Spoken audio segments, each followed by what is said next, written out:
በወርቅ ላይ ኢንቨስት ማድረግ ሀብት ማፍሪያ መንገድ ወይስ የገንዘብ ስጋት? ሀብቶትን ከዋጋ ንረት ኢንፍሌሽን ለመጠበቅና አስተማማኝ የገንዘብ መፍጠሪያ ለመፍጠር ሲያስቡ የመጀመሪያ ምርጫው የሚሆነው ምንድን ነው?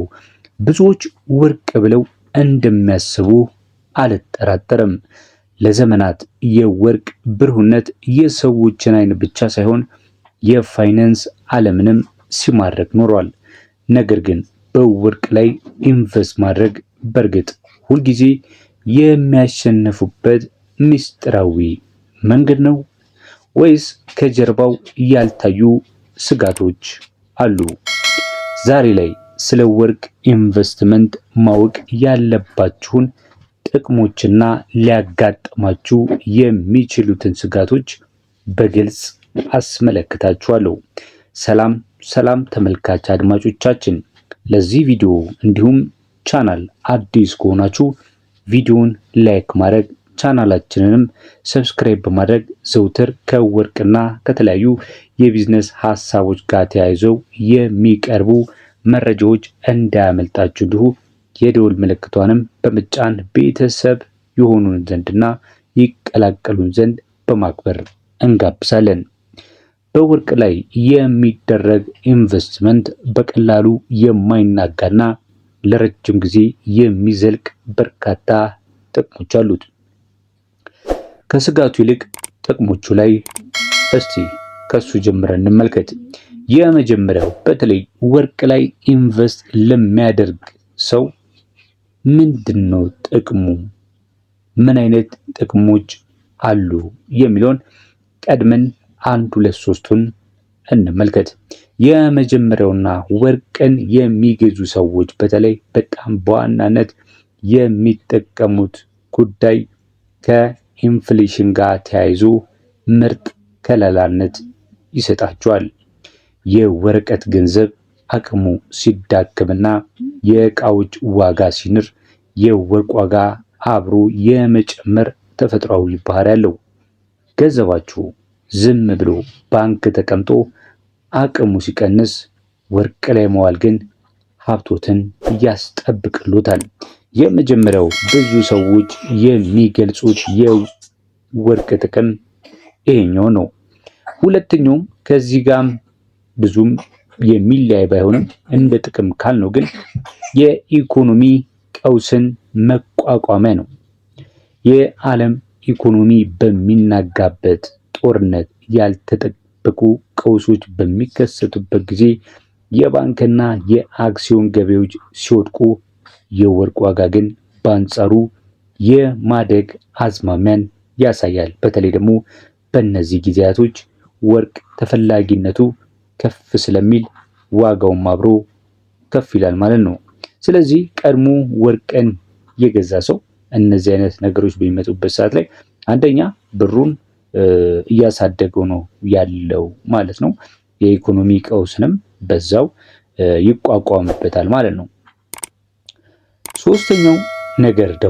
ሶስተኛው ጥቅም ምንድን ነው ካላችሁኝ ተፈላጊነትና በቀላሉ ሊኩዊዲቲ ወይም ደግሞ ወደ ገንዘብ የምትቀይሩት እቃ ነው። ወይም ደግሞ ወደ ገንዘብ የመቀየር አቅም ያለው በቀላሉ ተቀባይነትም ያለው ሀብት ነው ማለት ነው። ወርቅ እንደምታውቁት ከሆነ ምንም ጥያቄ የለውም በዓለም አቀፍ ደረጃ ከፍተኛ የሆነ ተቀባይነት ያለው ሀብት ነው። በፈለጋችሁት ጊዜ የፈለጋችሁት ቦታ ይዛችሁት ሄዳችሁ በቀላሉ ሽጣችሁ ወደ ጥሬ ገንዘብ የመቀየር እድላችሁ ከፍተኛ ነው። እነዚህን ሶስት ዋና ዋና ጥቅሞችን ከያዛችሁ ዘንድ መልካም። ነገር ግን ወርቅን ስትገዙ ልታውቁት የሚችሉት ደግሞ ሌላው ስጋት አለ። ወርቅ ብቻውን ጥቅም ብቻ ይዞ እንደማይመጣ ልታስቡ ይገባል። ምንድነው ስጋቱ የሚለውን አስመለክታችኋለሁ። ተመልካች አድማጮቻችን እየሰማችሁ ያላችሁ ዛሬ ወርቅ ኢንቨስት በምናደርግበት ሰዓት ላይ ሀብት የምናፈራበት መንገድ ብቻ ነው ወይስ የገንዘብም ስጋት ነው የሚለውን በተለይ በወርቅ ኢንቨስትመንት ዙሪያ ጥቅምና ጉዳቱን እያየን እንገኛለን። እስካሁን ቪዲዮአችንን እየተከታተላችሁ ነገር ግን ላይክ ካላደረጋችሁ ላይክ፣ ለቻናላችንም አዲስ ከሆናችሁ ሰብስክራይብ በማድረግ አብረን እንቀጥል። ሊያጋጥሙ የሚችሉ ስጋቶች በተለይ ለወርቅ ገዢዎች ሊያጋጥሙ የሚችሉ ስጋቶችና እውነታዎች ምንድን ናቸው? ወርቅ ሁሉንም ችግር የሚፈታ ተአምረኛ ነገር ብቻ አይደለም።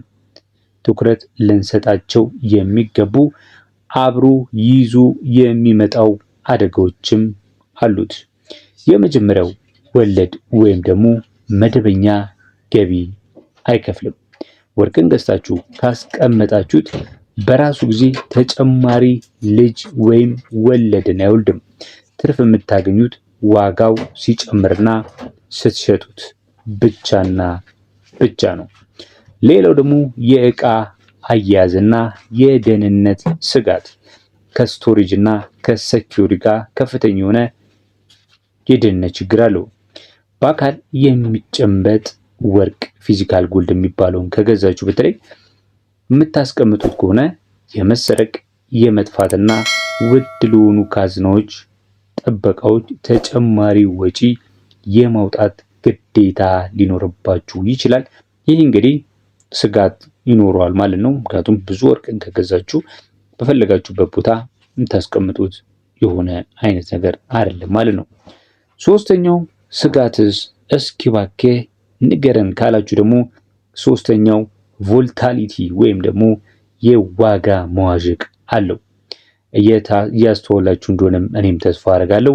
በተለይ በዚህ ቻናል ላይ በየዕለቱ በየቀኑ የሚቀርቡትን ዕለታዊ የወርቅ ዋጋዎች የተሰሩትንም የጥሬውንም በምትመለከቱበት ሰዓት ላይ አንዳንዴ በአጭር ጊዜ ውስጥ ሌላው ደግሞ በረጅም ጊዜ ውስጥ በየቀኑ በየሰዓቱ ሲወጣ ሲወርድ ልትመለከቱት ትችላላችሁ። ስለዚህ በአጭር ጊዜ ውስጥ ፈጣን ትርፍ ለማግኘት ካሰባችሁ ይህ ለእናንተ አደጋ ነው። ወርቅ ላይ ኢንቨስት ማድረግ ብቻ አማራጭ አይደለም። ወርቅ ፈጣን የሆነ ትርፍ የምታገኙበት መንገድ አይደለም ባጭሩ ማለት ነው። ስናጠቃልለው እንግዲህ እንደነገርኳችሁ 3 ያለውን ጠቀሜታና 3 ያለውን ስጋት ነግራችኋለሁ። ለመከለስ ያህል ጥቅሙ የዋጋ ንረትን ይከላከልልናል፣ የኢኮኖሚ ቀውስን እንድንቋቋም ይረዳናል። ሌላው ደግሞ ቶሎ ሊኩዊዲቲ በገንዘብ መቀየር እንችላለን። ስጋት ደግሞ ካላችሁ አንደኛ ገቢ የለውም ወይም ወለድን አይከፍልልንም። የአያያዝና የደህንነት ስጋት ሊኖርበት ይችላል። ሶስተኛው ደግሞ ዋጋው ምንም ያላሰባችሁት ሊሆን ይችላል አንዳንዴ ማለት ነው። እነዚህ 3 ስጋቶችና 3 ጥቅሞች ናቸው። ወርቅ ላይ ኢንቨስት ማድረግ ሀብትን ለማቃናትና ስጋትን ለመቀነስ በጣም ምርጥ ከሆኑ መንገዶች አንዱ ነው። ምንም ጥያቄ የለውም። ነገር ግን ሀብታችሁን በአንድ ቅርጫት ውስጥ ከመክተት ይልቅ የወርቅን ባህሪና የገበያ ሁኔታ በመረዳት በተመጣጣኝ ሁኔታ ማዋሃድ ብልህነት ነው። እስኪ የእናንተን አስተያየት ደግሞ ልስማ። እርስዎ በወርቅ ላይ ኢንቨስት ለማድረግ አስበው ያውቃሉ ወይስ ሌሎች የኢንቨስትመንት አማራጮች ይበልጥ ማራኪ ሆነው አግኝተውታል? ሀሳብ አስተያየት ካላችሁ ኮመንት ላይ አጋሩን። ጠቃሚ ሆኖ ካገኛችሁት ለወዳጅ ዘመድ ሼር በማድረግ መረጃውን ያደርሱ። ቻናላችንን ሰብስክራይብ አድርጉልን። ለዛሬ በዚያ በቃን። በያላችሁበት መልካም ጊዜ